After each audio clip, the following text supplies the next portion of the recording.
Are you struggling with painting yellow? Well, today I'm going to show you my foolproof recipe.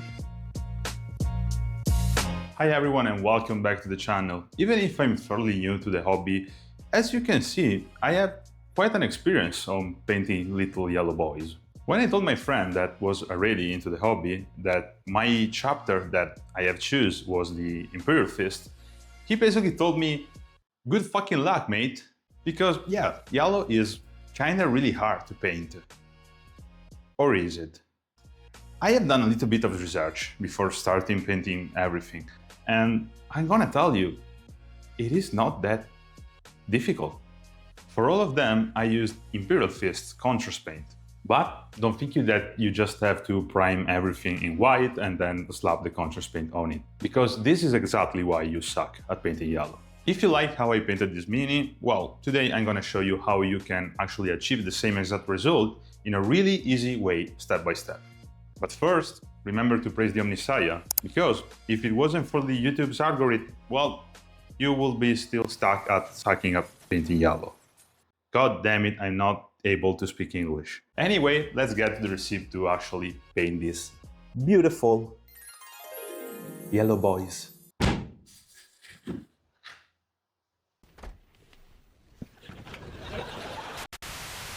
Today we're going to paint this Space Marine Intercessor, which I have no idea where it came from. It was inside a box of a bunch of Tyranids that I bought on eBay times ago, and well, if you know where this came from, just let me know in the comments. Starting with primer, I'm using Vallejo Mecha Color Ivory. You can use other primer colors, but personally, I'll stick with the white one for the next steps. And yes, I am using an eye brush, but before you close the video, because I have used this one, keep in mind that half of my army has been done with basically spray can and simple brushes. So this means that you don't need an eye brush. It will be definitely better if you have it, but the whole process, you can absolutely doing it without it, because it basically doesn't change anything from the color that you're gonna use, etc, etc. Whenever I use a light primer, I always like to go for two thin coats. That's the best way to get a super smooth finish, and it works just as well whether you're using an eye brush or a spray can. I don't thin down this primer, I just add 2 drops of airbrush thinner and spray them through first to properly lubricate the airbrush and prevent any future clogging. I do all of this at around 25 psi, while if you're using a spray can, remember to warm it in hot water and shake it very well before use. Otherwise you will end up with a very grainy and uneven finish, and it will just completely ruin the final result. Speaking of which, it should be something like this. As you can see, we have a really nice, smooth and even white coat. Because I'm an asshole, I haven't properly sanded off the imperfection and mold lines, so we have to stick with them. So yeah, I'm sorry. Now, this is exactly the part where a good 80 to 90% of people fuck it up. Because a lot of people are just going to use a contrast paint, a yellow one of course, and just calling it a day basically, hoping that the contrast paint will do everything for them, or people that got a more classic approach will just start layering all the yellow that they want to use, the normal acrylic one. And there is nothing really wrong with this method, but if you really want a nice and smooth transition from the deeper shadows to the highlights, it's gonna takes a lot of time if you're gonna use like classic method as glazing and all those kind of stuff, and you're definitely not gonna achieve it using only a contrast paint on a white base. This is exactly why we're base coating the entire miniature with magenta. You can of course use another vibrant pink or bright purple for this stage, and if you happen to find a primer that's already this color, you can simply use it from the start.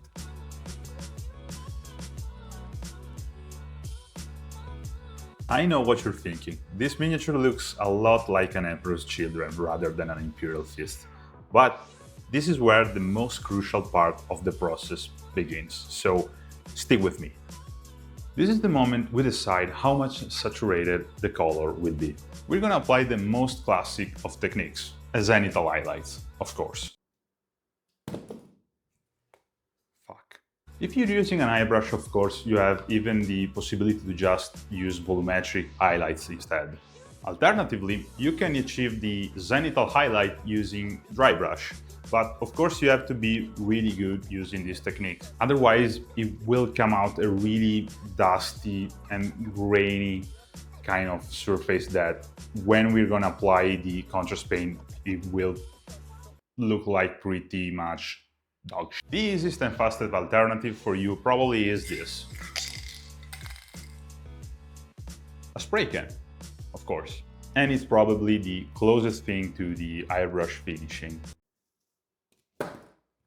Lo rompo, Dio can, tra poco lo spacco. You can probably tell I'm a bit of a Vallejo fan, so I will be using their Model Air White here.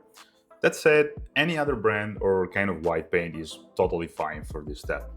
Even though the rest of my army was done with a Zenithal, this time I'm going to try a volumetric highlight. However, the principle remains the same. Since the contrast paint is very translucent and heavily influenced by the underlying color, it's right now, with the amount of white we apply, that we decide the final hue and saturation. To put it simply, where it's white, the contrast paint will look like the color in the pot, but on the magenta areas, it will lean towards a very saturated orange. So, depending on how heavy your Zenithal is, the miniature will range from a lighter yellow to a very strong orange. Finally, we are at the last step, but first, if you're finding any value in this video, please consider to subscribe. I am currently on the road to reach my first 1,000 subscribers, and if you really like the video, leave a like, comment, and follow me on Instagram and TikTok. Link down in the description. The fuck I have to say now? I also want to take this moment to apologize to all of my subscribers. I had a couple of not so good months and I need to settle down properly before keeping the production more consistent. So I'm gonna tell you, I don't know when the next video will actually come out, but you know, activate the bell and you will be notified. Without wasting any other time, let's wrap it down and go to the final step. Of course, we are using Imperial Fist Contrast Paint. If you're using it through the airbrush, I recommend to do 2 thin coats. Instead, if you're using a regular brush, make sure to load it well with paint and focus on one armor section at a time. Now, sit back and let the magic happen.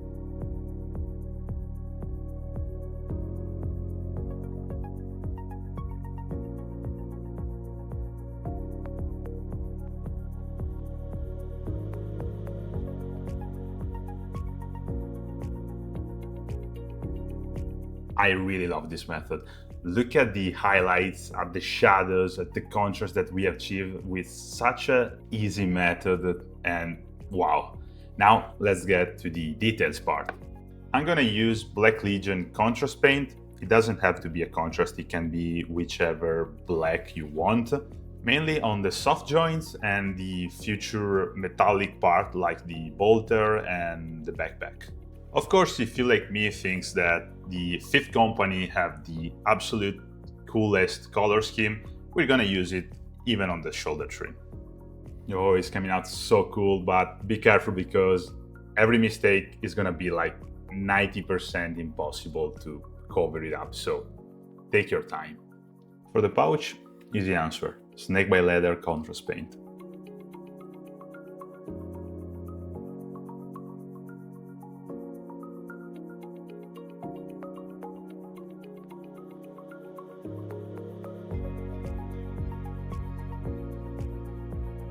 The Purity Seal is just made with Blood Angel Red contrast paint.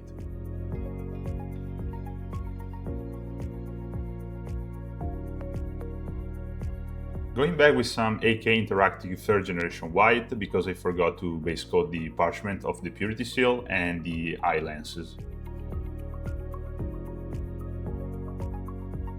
To finish the Purity Seal, we're gonna use Skeleton Horde contrast paint, take a pretty good dump on it, and after you put the color, just take a unloaded brush and wick off all the excess. For the Aquila, I just use a mix of Magos Purple, Blood Angels Red, and Nagaroth Night. You're probably asking why I do this kind of mix. Well, it's because I have nothing that is close to the box art, but I definitely recommend you to just pick up the right color for it. However, if you have only access to this free color, you have to use 1 part Negative Night, 1 part Blood Angels Red, and 2 part Magos Purple. Take your time, because if you came across a model like this one, it is going to be a pain in the ass to paint the Aquila. So take your time and be careful to not spill the color over the armor.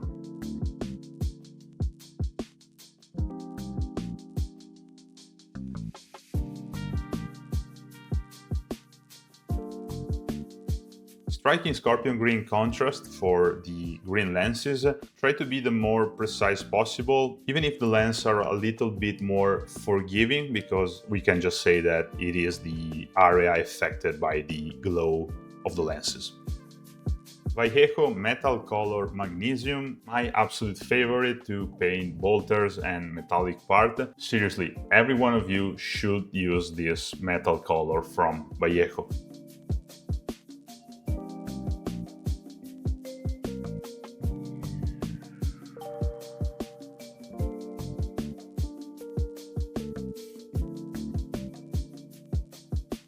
Now it's just time to make a couple of highlights. I use Vallejo Game Color Sombre Gray for the black part, and always Vallejo, of course, silver. And after that, I have gloss varnish everything. Why have I gloss varnish? Easy answer.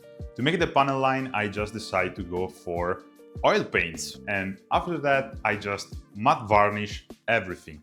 Yes, I have matte varnish even the metallics. For the people that have already seen the playlist of my Imperial Fist army, which is this one, you can notice that I basically haven't done any chipping, and the yellow is way more brighter than the rest of the army.